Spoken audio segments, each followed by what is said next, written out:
Good evening, everyone, and welcome to this week's edition of Sisters of Legacy. Thank you guys so much for joining us. We are going to go ahead and run our intro, and we will be right back.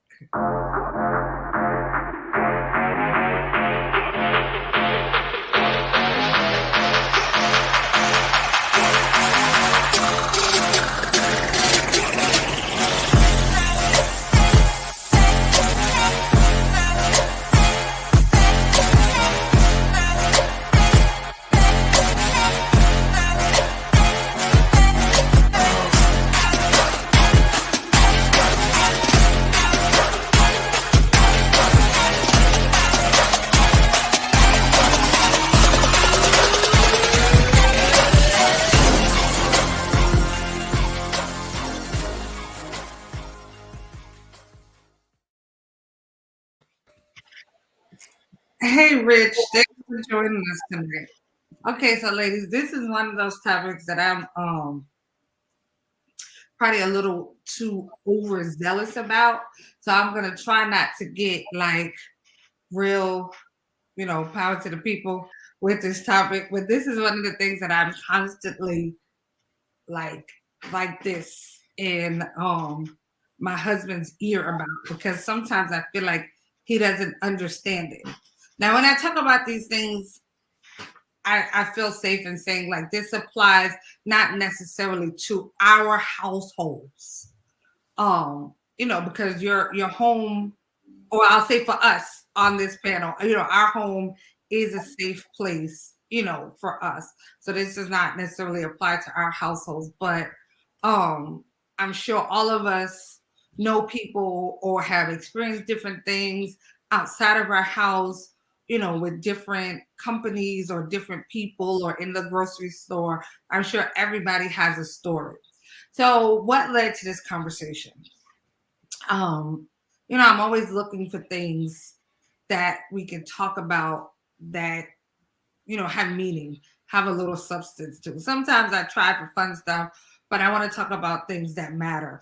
And thinking about this, I started really with the doctors. So over the years I've been to all kinds of doctors, all kinds of specialists, and have all kinds of experiences, and I can say more bad than good, as it pertains to doctors. And I know that we had the gynecologist on before and we talked to her about some things. But it caused me to look up, I started doing a little research. And so I found um, the guy, his last name was Sims, that created gynecology. He did it by um, performing involuntary surgeries on slaves um, all those years ago. Hey, Keita, thanks for joining us. Involuntary surgeries with no anesthesia, Mhm. even though anesthesia was widely available and could have been used. He did not use it. At the end of his studies and all the articles and things he wrote, his hypothesis or whatever, his conclusion was that women of color could take more pain than our counterparts. We've talked about that a little more before. So when I looked at that, I was like, well, what about in other places? And then I was thinking about in the workplace. As of like March of 2021, they were saying that women of color make 63 cents on the dollar as opposed to white non-Hispanic males. Um, and I was like, wow, like we're not protected with our doctors. We're in the workplace, sometimes doing more work than our counterparts, than the men, or working just as hard, and we're automatically paid less because of our gender. And then it was saying 63 cents, but it decreases based on your race, and your age, and of course the job you do. But 63 cents is like the peak. And then, if it's a Black woman, that's just women. So if you factor in your race, it lowers significantly. And I thought like that was really interesting. And then I saw, because I was like, by now I'm Googling crazy because I want to find other information. So I saw that there's a congressman that is trying to overturn Roe versus Wade to deny women reproductive rights. And I was like, wow. So like now we got our country or our government, that's voting against us. You in the workplace, they're not protecting us or taking care of us. You go to the doctor if something's wrong, the doctor is not always advocating for you just because you came in as a woman of color.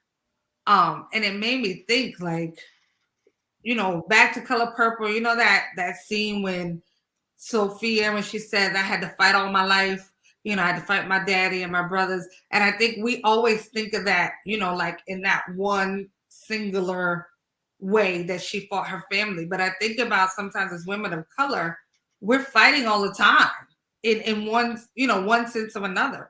We're fighting in the workplace. We're fighting for our children in the schools. We're fighting at the doctor's office. I feel like sometimes we're in a constant fight. And so I was like, we should talk about this, what that really feels like, and then even with our men sometimes, and sometimes doesn't apply to everybody, but you get that where you have to fight with them because they prefer or they'll go with another race based on the fact that we're too aggressive or we're too demanding or, we don't conform to this, or this. And so I wanted to know you ladies' take on it or what you thought. I know I said a lot. I'm sorry. So definitely a lot. But what I would say is that when you initially sent the topic and I was kind of looking on it, my answer that I was going to provide, you kind of like smushed and smashed it in the beginning as you were talking. I'm sorry. My only answer was going to be that the only safe space for us is probably in our homes. And it's like you kind of just started off with like, well, yeah, I know that, like for us, we're safe in our homes. But aside from that, so that was kind of my response. That was kind of like the thought, the initial thought that I had, is that your home is that sanctuary. Your home is that place that you go where you can kind of just be you.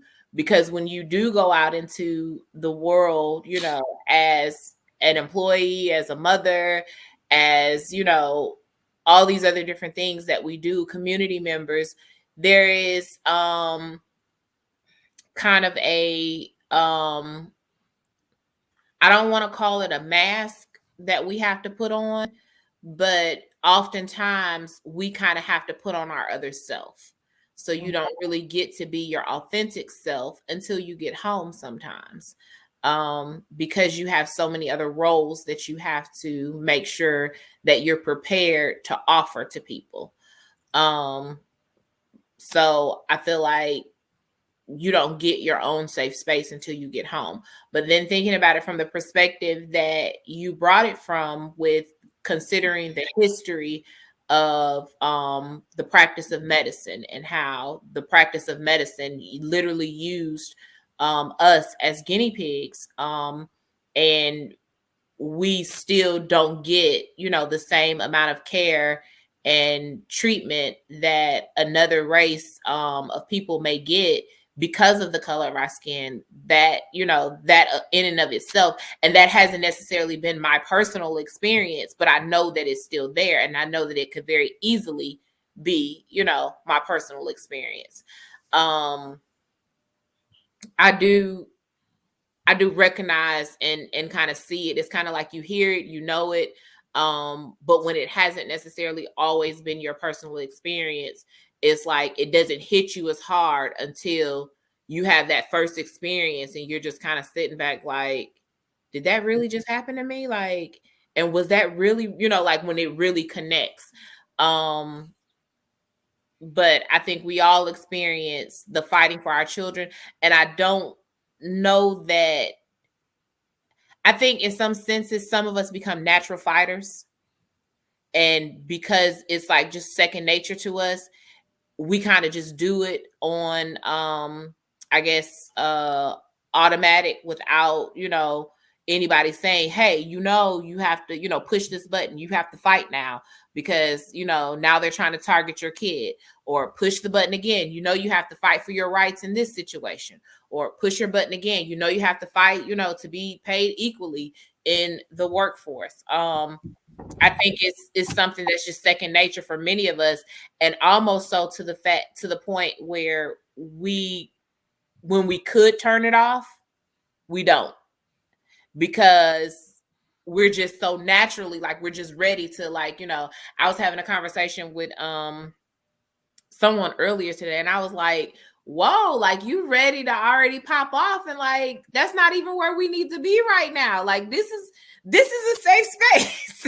Those are not literally my words, but like thinking back on it now, I'm like, whoa, like calm down. Like, whoa, Nelly, you don't have to do all that right now. But it was just second nature. It's just kind of, we just kind of rise up and we're ready to go. And I think that because of that, we don't know how to turn it off. And because we don't know how to turn it off sometimes, I think that's where we run into situations where we really don't have to fight and we're still fighting for no reason, which is kind of hard, to deal with, because now you have to come back from that. Right.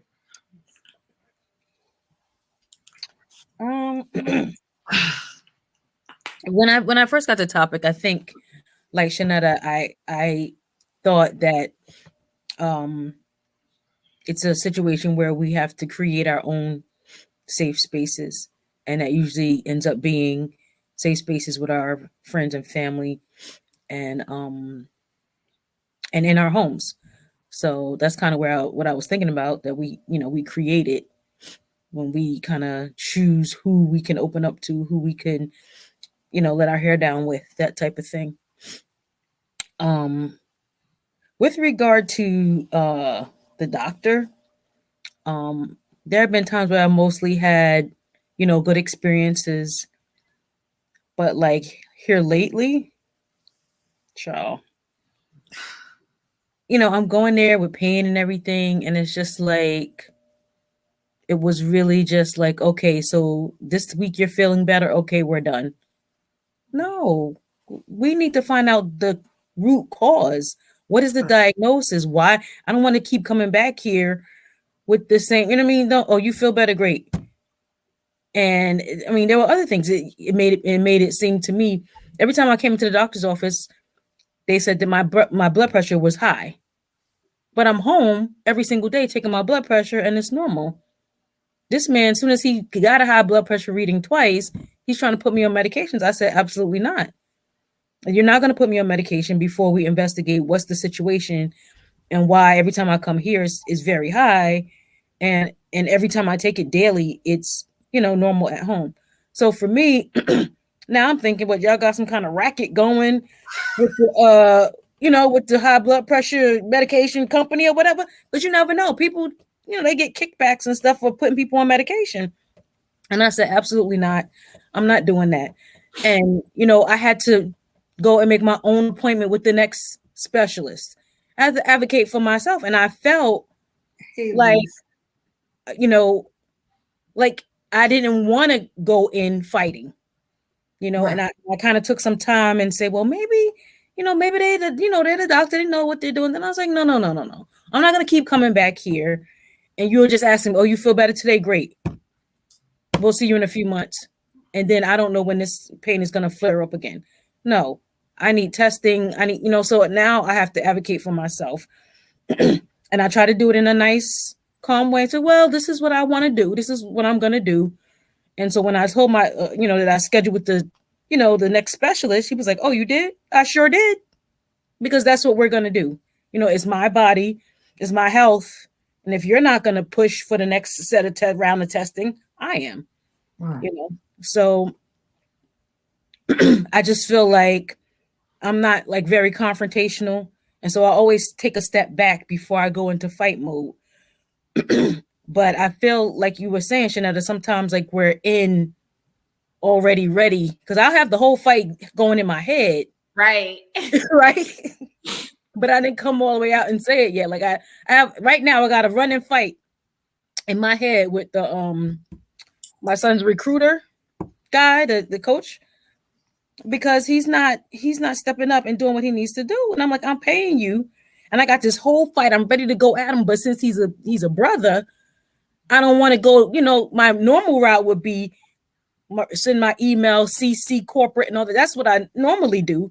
But I'm trying to give him a chance. I already spoke to him in person because I'm trying not to have a paper trail to say you're not doing what you're supposed to do. Right. But I still have to go now. I still have to fight for my kid. So even on that, we spend time even in the midst of our fights trying to protect other people because they look like us. Right. Right. Because I mean, he's a brother. So I'm like, I don't want him to lose his job because I'm coming across because I could come all the way with receipts and write the whole email in such a manner that they'll be like, oh my, and I don't want to do that. But I'm almost at the point where I'm just going to be like, sir, just reassign my file to somebody else. Yeah. I don't know what to do, but I'm in fight mode because y'all know that's my baby. That's my baby. So I'm in fight mode about it right now. And it's been going in my head, the full argument. I'm ready. But yeah, definitely we're in fight mode a lot. And I felt like since I was assigned a coach of color, I'm like, oh, okay, great. You know what I mean? Like, we'll have something in common. We could, connect. Child, no. So. Right. And Shanetta, I know, like you said, the first thing you was thinking was like in your home. And I thought about that too, but then I thought about all the women outside of us on this broadcast or whatever, that don't have that. Yeah. That there's, they don't have that safe space at home. Like you said, they are constantly in fight mode, and then they go home and they have to fight more. It could be a husband, it could be a boyfriend, it could be now your kids have gotten too grown, in your house, or your mother-in-law, or your mother. There's so many times that I feel like, especially, I'll say for us, like, our fight their fight may not be our fight. But, like when you think about the bigger picture, and Trina, you were saying we need to create it for ourselves. And that was, I try to always bring it in to something that, can connect us. And that was the connecting piece. Like I thought about, you always hear about being your brother's keeper, right? Am I my brother's keeper? Like, shouldn't the same apply for women? Like, are we our sister's keeper? Like, can people really, depend on you? Like, should we spend more time trying to connect with each other? They always say there's power in numbers. Like sometimes you go in the doctor's office, you see other Black women. I've been in there and I've seen younger people and whatever, and I go in there and I might have a bad experience, and I come out and I just go on home. My bad experience, fussing all the way to the car, or I done fussed at the doctor, and now I'm leaving. And I was thinking, like, Anthony said, well, would you go to the doctor with a woman? And I was like, sure. Like, if somebody asked me, like, sure, I'd come. Like, we could advocate together. And I think about that sometimes, maybe we need to try to bind together on things. And I know some things are personal, and, you have all those fears and those butterflies, because as much as you might feel like, okay, I could just tell her and connect with her, it's hard. It is hard, to reach out and try to connect to people. So, I was thinking about that part of it, like, trying to figure out how to really be your sister's keeper. Sometimes we see somebody, we're like, oh, she too much. You see them coming across to me like, not today. I can't. Well, I'll say for me, because I'm definitely that person like, oh, no. Nope, not today, devil. And I'm going, like I'm trying to go the other way. But, now that, like, especially this week that I've been thinking about the fact that, I don't know what your fight has been all week. Maybe you need some of this crazy Sam to help you, get through the next week. And so, I was saying to myself, like, I'm purposing myself that, I don't want to run away, like tuck tail and, head to the parking lot super fast, when you see people, because sometimes it feels like too much. Like, I really want somebody to be able to count on me. And I don't mean for stuff. I mean, even if it's just the emotional support, maybe I can say something that might put a little pep in your step, give you that little added piece of strength. Like, I want that to be my focus going forward, like to help you create, that safe space for yourself. Just because you're a woman of color, like, I don't have to know all the inner workings of your business and your details, but maybe I can help you find your little bit of peace. I definitely that as women in general and women of color, that's something that's really hard to find. And my personal experience is not having a large group of friends that I can kind of pick from and say, oh, I'm going to call, so-and-so and, cry my little heart out. And, she's going to be there for me and I can tell her all the things and, all that kind of stuff. I'm not that person with, friendships. So to begin to build those type of connections and have people that you realize in moments that you can count on and that can be there for you when you're kind of having those moments, I think is kind of that buried treasure that many of us don't have because we're so used to being isolated. We're so used to being independent. We're so used to, it's so hard to get along and I got to, fight my way through it all my life. Right.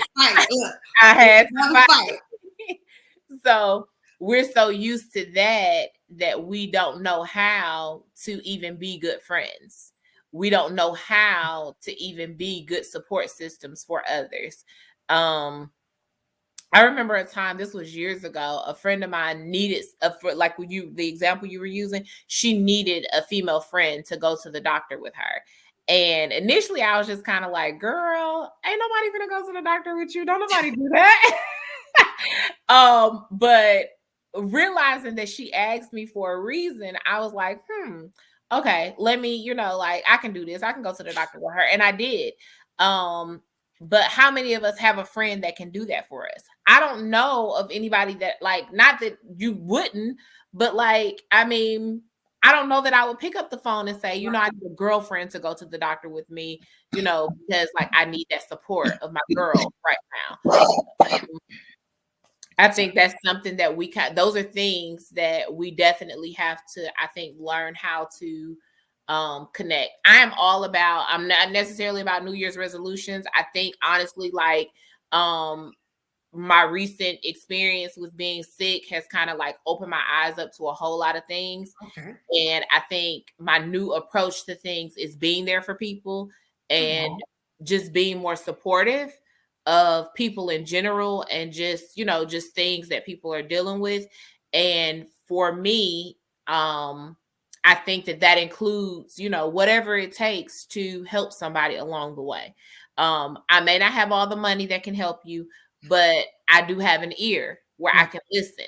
I may not have, a home for you, where I can just be like, oh, you're having, home issues for you and your family. Here's a house for y'all to go live in.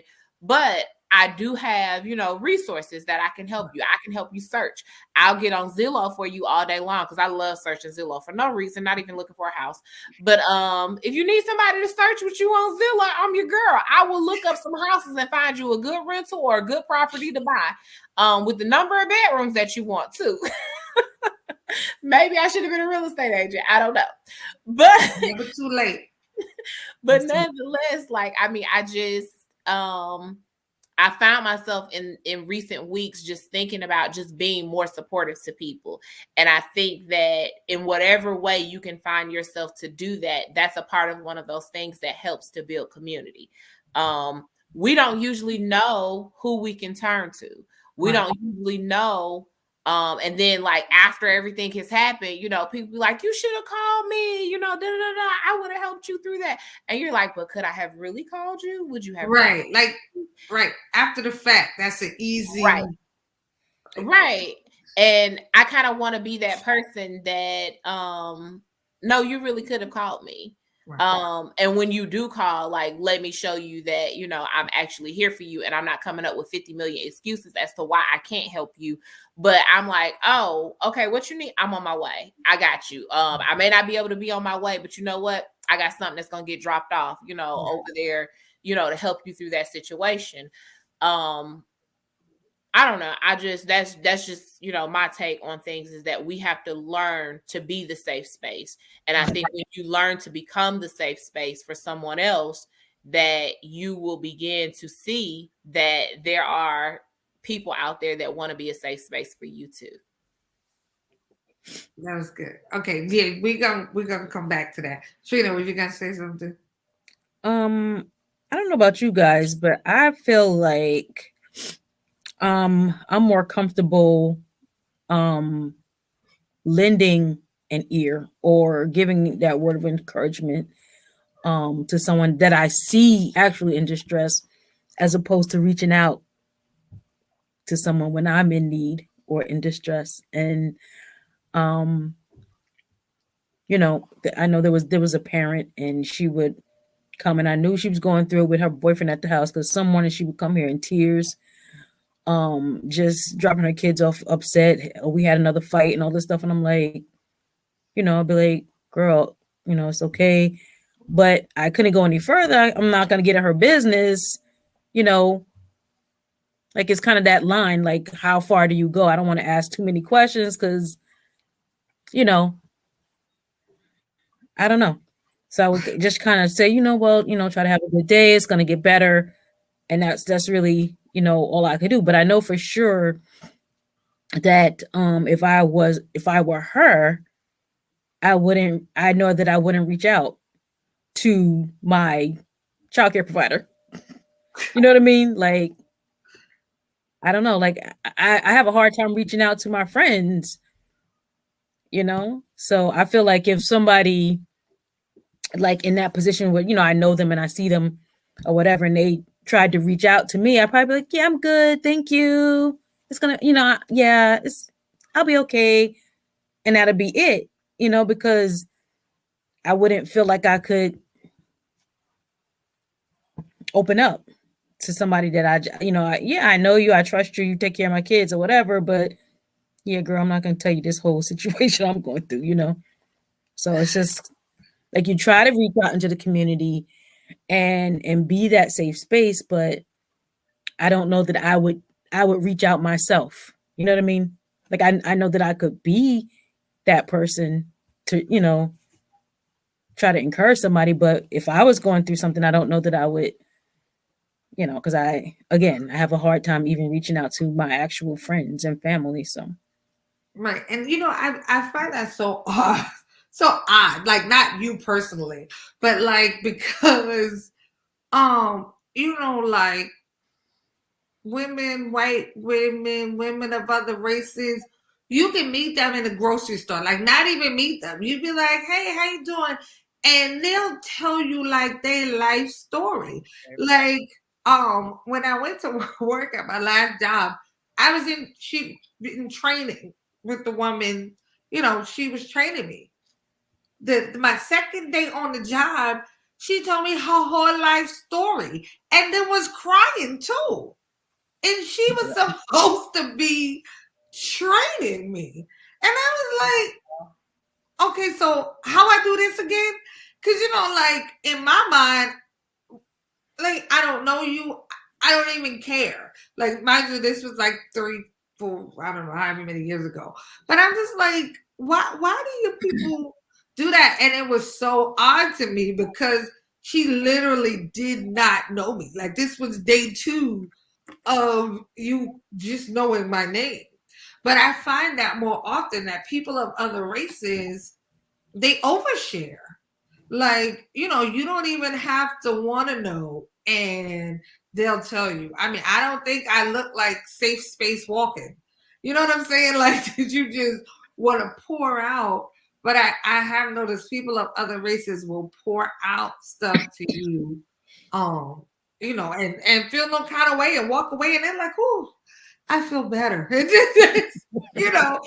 then the rest of their day is great. And you can still be standing there potentially looking clueless because you don't understand how you learn so much, kind of like about a stranger. Like I find that. And I agree with you, Trina. Like I'm not it's crazy because even now that I kind of have these things going. I'll reach out to everybody. Like I send text, hey, how you doing? Hey, what's going on? And I text and text and text. And and I don't they be like, hey dog, I'm good. I'm great. Life is good. And I kind of just leave it at that. So I kind of understand what you're saying, like you really don't you don't see yourself as that person that kind of would reach out. But I think, like everything is learned behavior. Like, cause I mean, even reaching out to other people on a regular, like that's a learned behavior for me. For years, for a long time, I had the one friend and Anthony, and that was it. Everybody else, you all right, but that one person, and then she went crazy. So I was kind of over that too, So, and the weird part was like I was okay with that, like, and I realized even with that situation, like, okay, I got to be better. Like I got to do better. Like my kids are watching. I don't want them growing up doing the same stuff. Like I thought along those lines. So I get it is different. It is different to kind of reach out to somebody. And maybe you'll never get to that point. And that's okay too. If you prefer, to be that person, to be that safe space. And that's a weird space because you never know, like you said, how far to go. It's always kind of like uh, and I feel like, sometimes you'll get the, I'm good, that cut off good where you can, you clearly feel the cutoff. And then, sometimes you get the, I'm okay, kind of like they want to talk. And then you got to kind of, coax it out of them some way. But I feel like that's one of them situations where you can say, God knows my heart. Like he knows I want to be, no, I'm serious. Like, he knows that you genuinely want to be there, for people. And I feel like he'll put people in your path that, might need all that sunshine that you got bottled up on the inside parts. Shanette, I wanted to ask you, you said, after being sick, you feel like you want to reach out more and do more or whatever. You want to kind of explain why that was? Like why, what was? Sure. So recently, both my husband and I were sick at the same time. We both had COVID. And for us, it did get really bad during the experience. Now for me, I'm not a super duper private person. I'm pretty much an open book. Like if you ask me something, I'll answer it. Like I'm not like, oh, don't tell anybody, we feel this, we're not those kind of people. So when people began to find out that we were sick, the number one question is, do you need anything? So you get all these texts, do you need anything? Do you need anything? And I had gotten this one text and it was like, do you need anything? And I was like, oh, we're good.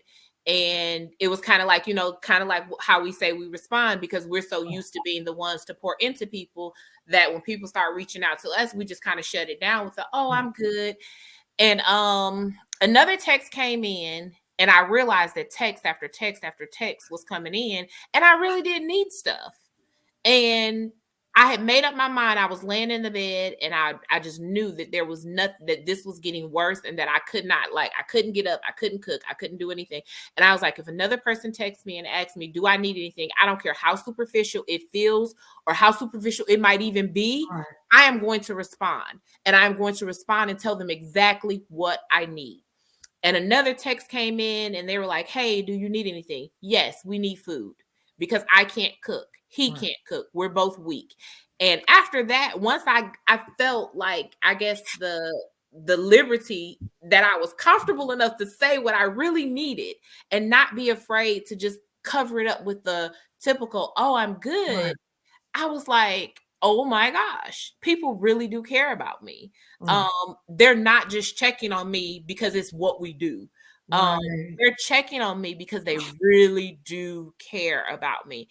And at that point, like, I kind of learned a super good lesson for me in the midst of that, is that you can really say what you need sometimes. You don't Right. have to sit over here and be in need and, not tell anybody. Like, we were really very sick, and I can't, like, talk about it too much without getting emotional. Okay.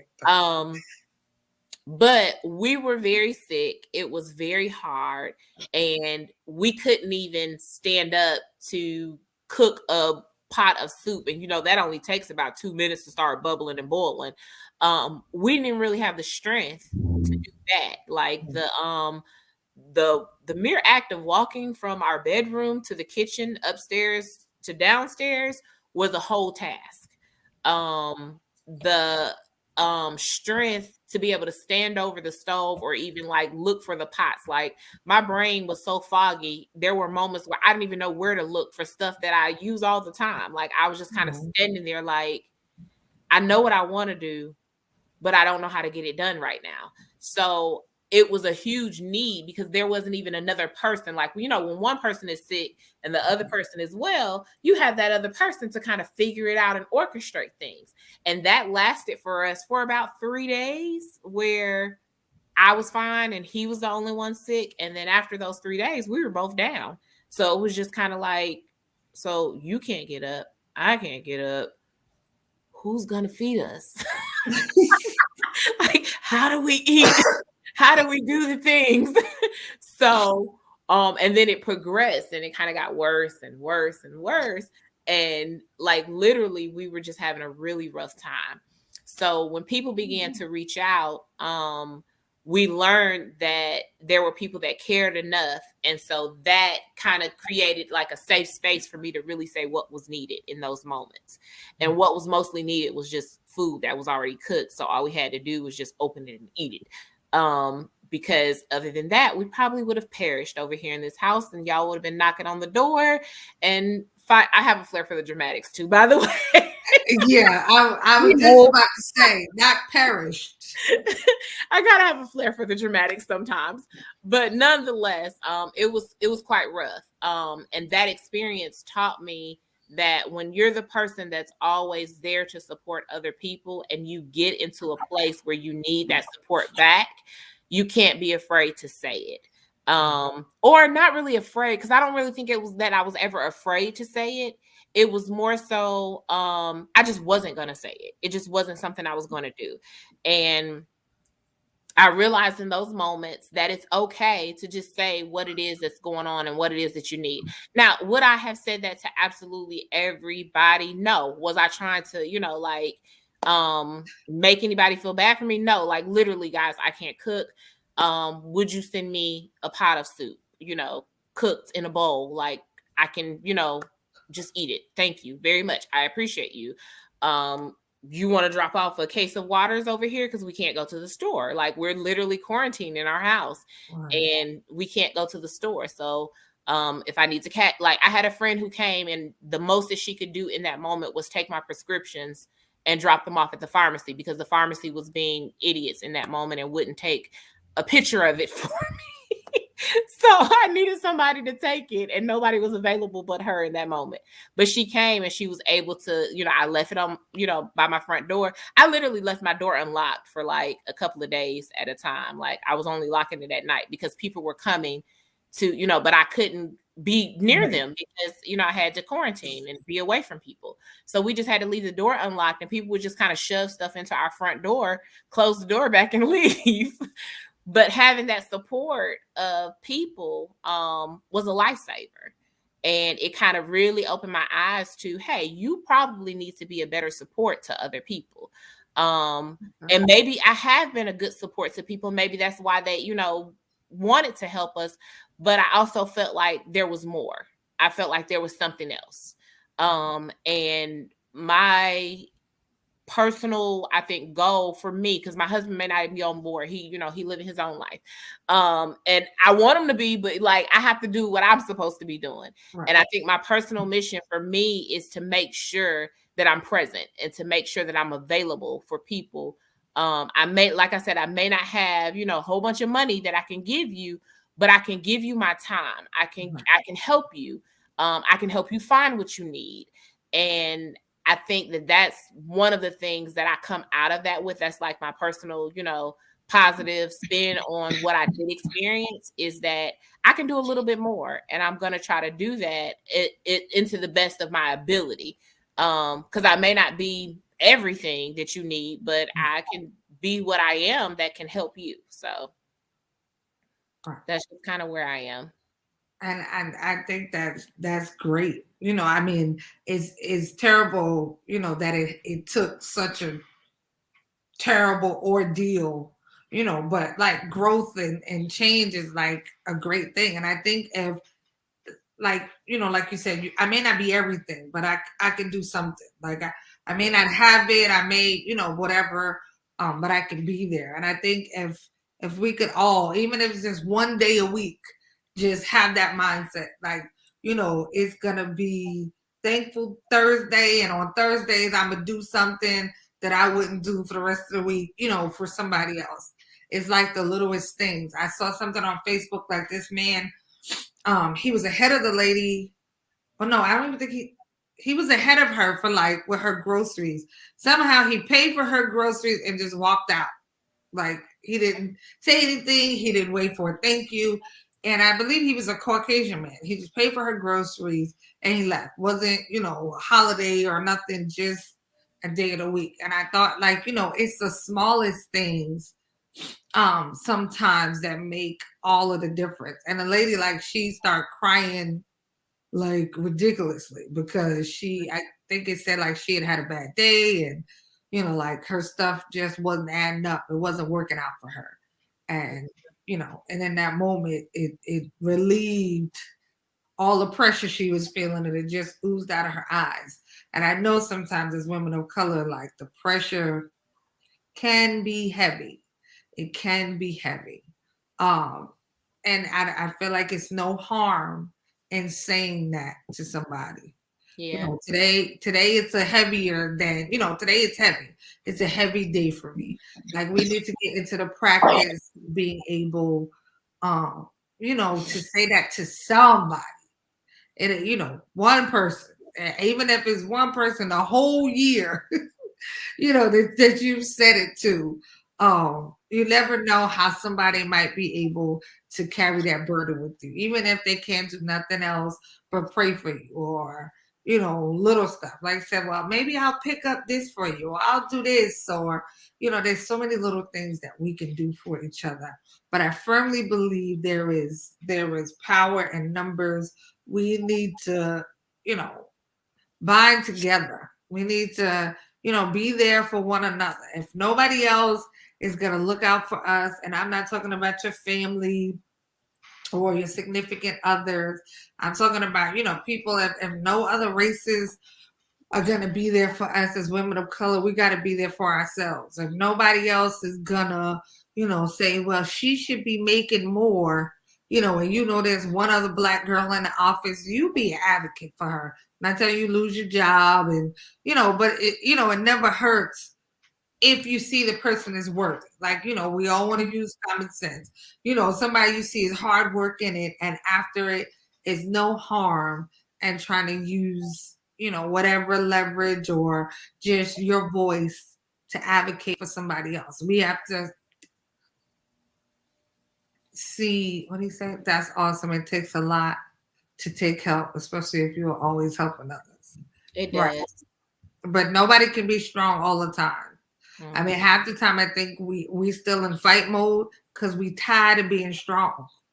We're tired of, Right. feeling like we have to or having to carry the whole weight. It doesn't matter, how you got there or why you carrying it all, but it gets heavy and we can get tired.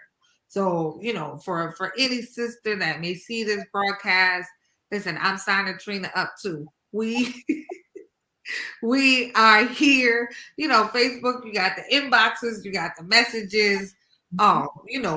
Even though we may be in different states, you never know the resources that somebody knows where you are. You never know who knows this one or what connections we may be able to make. But we are here and for no other reason to listen and support you. So to anybody listening, but mostly to our sisters of color, we love you. We are the same in the sense that God made us all. And we are all beautiful shades of the same tree. I don't know. Oh, that sounded better in my head than before it came out. But but we do love you guys, and we are committed to trying to make a difference, even if it's inch by inch. We are willing to do that.